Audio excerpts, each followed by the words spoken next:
ಪ್ರೀತಿಯ ಧನುಪ್ರಿಯ ಪಾರ್ಟ್ 2ಗೆ ಸ್ವಾಗತ. ನೈಟ್ ಊಟ ಎಲ್ಲ ಮುಗಿಸ್ಕೊಂಡು ಮಲ್ಕೊಂಡ್ವಿ ಎಲ್ಲರೂ.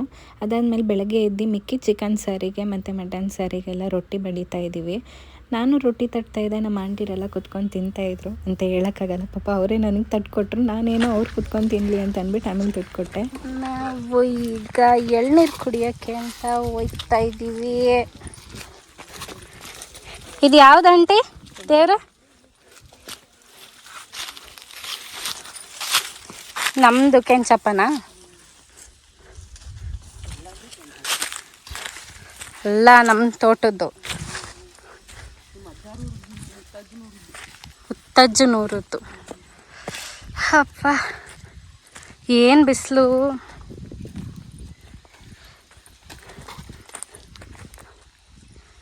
ನಮ್ಮನೆ ನೋಡಿ.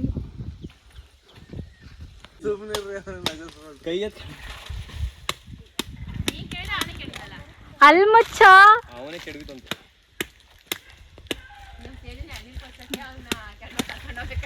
ಇವ್ರನ್ನೆಲ್ಲ ಕೆಲ್ಸಕ್ಕೆ ಯಾರಾದ್ರೂ ವೇಕೆನ್ಸಿ ಇದ್ರೆ ನೋಡಿ ಬರ್ತಾರೆ.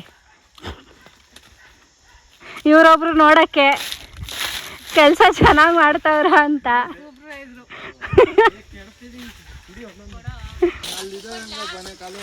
ಇವರು ಟೇಸ್ಟ್ ನೋಡೋರು ಜಡ್ಜು. ಇವರೆಲ್ಲ ಇವನ್ ಬರೀ acting ಮಾಡೋದಷ್ಟೇ.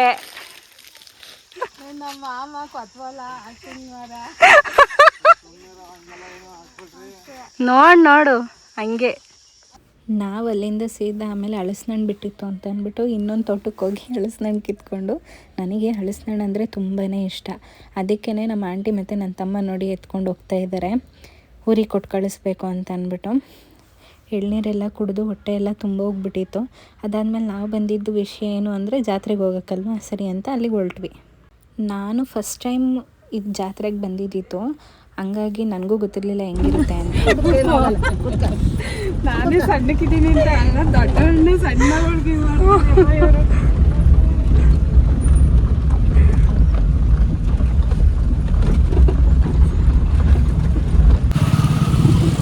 I am going to ಜಾತ್ರೆ. ಫುಲ್ ಜೋಶ್. ನಿಜವಾಗ್ಲೂ ತುಂಬ ದಿನ ಆಗಿತ್ತು ಎಲ್ಲರೂ ಈ ಥರ ಈಚೆ ಬಂದು, ನಮ್ಮಮ್ಮರು ಅಂದರೆ ನಮ್ಮ ಆಂಟಿರೆಲ್ಲ ಸೇರಿ ಎಲ್ಲ ನಾವು ಈಚೆ ಬಂದು ತುಂಬಾ ದಿನಗಳಾಗೋಗಿತ್ತು. ವರ್ಷನೇ ಆಗಿತ್ತೇನೋ. ತುಂಬಾ ಜನಗೂ ಸೇರಿದ್ರು ಮಾತ್ರ.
ತುಂಬಾ ಜನ ಇದ್ದರು. ಅದಾದಮೇಲೆ ಫುಲ್ಲು ಇನ್ನೂ ತೇರೇ ಎಳ್ದಿದ್ದಿಲ್ಲ, ಆದ್ರೂ ಜನಗಳು ಆಗಲೇ ಬಾಳೆಹಣ್ಣು ಹೊಡಿಯೋಕ್ಕೆ ಸ್ಟಾರ್ಟ್ ಮಾಡಿದರು. ತೇರು ಇನ್ನೂ ಎಳೆಯೋಕ್ಕೆ ತುಂಬಾ ಟೈಮ್ ಇತ್ತು, ಆದರೂ ಬಿಡಲಿಲ್ಲ. ನನಗೆ ಅವತ್ತೇ ಗೊತ್ತಾಗಿದ್ದು ಆ ಊರಲ್ಲಿ ಅಷ್ಟು ಜನನೂ ಇದ್ದಾರೆ ಅಂತ ಅಂದ್ಬಿಟ್ಟು. ಸಿಕ್ಕಾಪಟ್ಟೆ ಜನ ಬಂದಿದ್ದರು. ಆಮೇಲೆ ಮುಂದೆ ಏನಾಯಿತು ಅಂತ ನೀವೇ ನೋಡಿ. ಮಳೆ ಬಂದು ಯಾವ್ಯಾವ ಥರ ಎಲ್ಲ ಪದ್ಧತಿ ಆಯಿತು ಅಂತ. ಕೊನೆಗೂ ತೇರು ಎಳೆದ್ರು.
ಇವರೆಲ್ಲ ಎಳಿಯಂಗಿಲ್ಲ.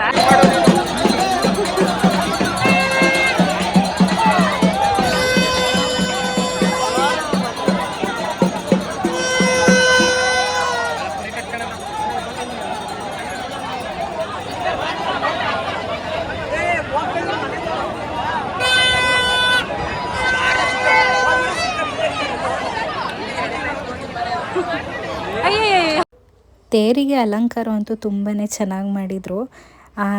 ಎಳಿಬೇಕಾದ್ರೆ ನೋಡೋಕ್ಕೆ ಒಂಥರ ಖುಷಿ, ಎಷ್ಟು ಚೆನ್ನಾಗಿರುತ್ತೆ ಆ ಜನಗಳ ಜೊತೆ ಹೋಗೋದಾಗಲಿ ನಿಂತ್ಕೊಳ್ಳೋದಾಗಲಿ ಅಂತ. ಆಮೇಲೆ ಮತ್ತೆ ನಿಂತಿರೋ ತೇರಿಗೆ ಹೊಡಿತಾಯಿದ್ರು, ಮತ್ತು ಆ ಕಡೆಯೂ ಇನ್ನೊಂದು ಸತಿ ಕರ್ಕೊಂಡು ಹೋಗ್ತಾಯಿದ್ರು ತೇರನ್ನ ಎಳ್ಕೊಂಡು. ನಮ್ಮನೆಯವರು ಕೂಡ ತೇರು ಎಳೆದ್ರು. ತುಂಬಾ ಚೆನ್ನಾಗಿತ್ತು, ಎಕ್ಸ್ಪೀರಿಯೆನ್ಸ್ ಮಾತ್ರ ಮಸ್ತಾಗಿತ್ತು. ಯಾಕೆ ಅಂತಂದರೆ ತುಂಬ ದಿನ ಆದಮೇಲೆ ನಾನು ಜಾತ್ರೆ ನೋಡಿದ್ದು. ಹಾಗಾಗಿ ಅದೆಲ್ಲ ಮುಗಿಸ್ಕೊಂಡು ನಾವು ಸೀದಾ ದೇವ್ರ ದರ್ಶನ ಮಾಡೋಣ ಅಂತ ಅಂದ್ಬಿಟ್ಟು ದೇವಸ್ಥಾನದೊಳಗಡೆ ಹೋಗ್ತಾಯಿದ್ವಿ. ದೇವಸ್ಥಾನದೊಳಗಡೆನೂ ಅಷ್ಟೇ ತುಂಬಾ ಜನ ಇದ್ದರು, ನೀವೇ ನೋಡ್ತಾ ಇರ್ಬೋದು.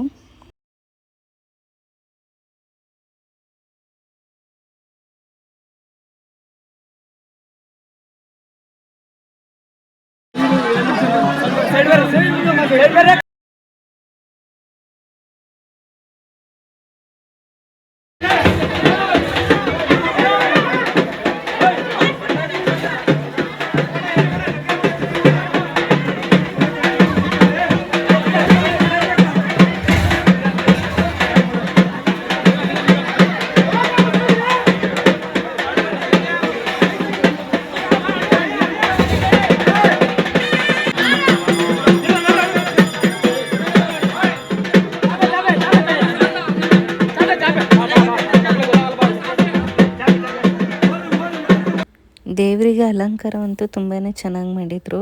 ನಾವು ಒಳಗೋಗಿ ಸಿಗಾಕೊಂಡು ಫುಲ್ಲು ಬೆವ್ತೋಗ್ಬಿಟ್ಟಿದ್ವಿ. ಅದಾದಮೇಲೆ ಫುಲ್ಲು ಮಳೆ ಎಲ್ಲ ಸ್ಟಾರ್ಟ್ ಆಗಿ ಈಚೆ ಅಷ್ಟು ಥಂಡಿ ಇದ್ರೂ ನಾವು ಒಳಗೆ ಬಂದು ಗೈಸ್ ಎಲ್ಲ ನೆಂದೋಗ್ಬಿಟ್ಟಿದೆ. ಈಚೆ ಫುಲ್ ಅವಂತರ ಆಗೋಗಿತ್ತು.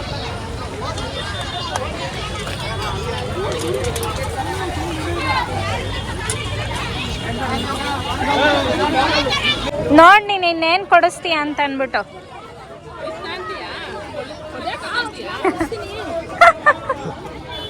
ನಾವು ಬಂದಿದ್ದ ಖುಷಿಗೆ ನಮ್ಮ ಮಾಮಂಗೆ ಟ್ಯಾಕ್ಸ್ ಹಾಕೋಣ ಅಂತ ಅಂದ್ಬಿಟ್ಟು ಬಂದರೆ, ನಮ್ಮ ದುರದೃಷ್ಟಕ್ಕೆ ಅಲ್ಲಿ ಏನೂ ಇರಲಿಲ್ಲ. ಕೊನೆಗೂ ಇದೊಂದೇ ಸಿಕ್ಕಿದ್ದು. ಸರಿ ಅಂತ ಇದನ್ನು ತೊಗೊಂಡು ನಾವು ನಮ್ಮ ಮಾಮನ ಹತ್ರ ಕಾಸು ಕೊಟ್ಬಿಟ್ಟು ಸರಿ ಅಂತ ತೊಗೊಂಡು ಬಂದ್ವಿ. ಇದು ಕಮ್ಮಿನೇ ಆಯಿತು ಅಂತ ಅಂದ್ಕೊಂಡು ಬರ್ತಾಯಿದ್ವಿ.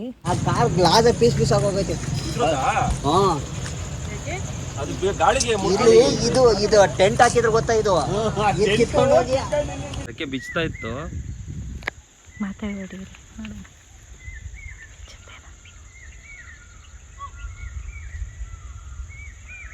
ಹಾರಿಸ್ಲಾ? ಹೌದು, ವಿಡಿಯೋ ಚೆನ್ನಾಗಿ ಬರ್ತಲ್ಲ. ನಾವು ಜಾತ್ರೆ ಎಲ್ಲ ಮುಗಿಸ್ಕೊಂಡು ಮನೆಗೆ ಬರಬೇಕಾದ್ರೆ ಇಲ್ಲಿ ನಮಗೆ ನವಿಲು ಕಾಣಿಸ್ತು. ನಾನು ವೀಡಿಯೋ ಮಾಡ್ಕೊತೀನಿ ರೀ ಅಂತ ನಮ್ಮ ಮನೆಯವ್ರಿಗೆ ಹೇಳಿದ್ರೆ ಅದನ್ನು ಓಡಿಸೋ ಗಂಟೆ ನಮ್ಮ ಮನೆಯವ್ರಿಗೆ ಸಮಾಧಾನ ಇರಲಿಲ್ಲ. ಸರಿ ಅಂತ ಅಂದ್ಬಿಟ್ಟು ಅದನ್ನು ನೋಡಿಕೊಂಡು ಅಲ್ಲೇ ನಿಂತ್ಕೊಂಡಿದ್ವಿ. ಇನ್ನೇನು ಬೆಂಗಳೂರಿಗೆ ಹೋಗೋಕ್ಕೆ ಟೈಮ್ ಆಗಿಬಿಟ್ಟಿತ್ತು. ಆಮೇಲೆ ಆ ಕಡೆ ಫುಲ್ ಕತ್ಲೆ ಆಗಿಬಿಡುತ್ತೆ ಅಂತ ಅಂದ್ಬಿಟ್ಟು ನಾವು ಸೀದಾ ಎಲ್ಲರಿಗೂ ಬಾಯ್ ಬಾಯ್ ಹೇಳಿ ನಾವು ಹೊರಟ್ವಿ. ಊರಿಂದ ಬರೋದಕ್ಕೆ ಒಂಚೂರೂ ಇಷ್ಟನೇ ಇರಲಿಲ್ಲ. ಆದರೂ ಏನು ಮಾಡೋದು, ಇಲ್ಲಿಗೆ ಬರಲೇಬೇಕಲ್ವ ಅಂತ ಅಂದ್ಬಿಟ್ಟು ಬೆಂಗಳೂರಿಗೆ ಹೊರಟ್ವಿ. ಇನ್ನೂ ಯಾರೆಲ್ಲ ನನ್ನ ಚಾನಲ್ನ ಸಬ್ಸ್ಕ್ರೈಬ್ ಮಾಡದೆ ನೋಡ್ತಾ ಇದ್ದೀರಾ ಪ್ಲೀಸ್ ಸಬ್ಸ್ಕ್ರೈಬ್ ಮಾಡ್ಕೊಳ್ಳಿ. ಹಾಗೆ ಲೈಕ್ ಮಾಡಿ, ಶೇರ್ ಮಾಡಿ, ಕಮೆಂಟ್ ಮಾಡಿ.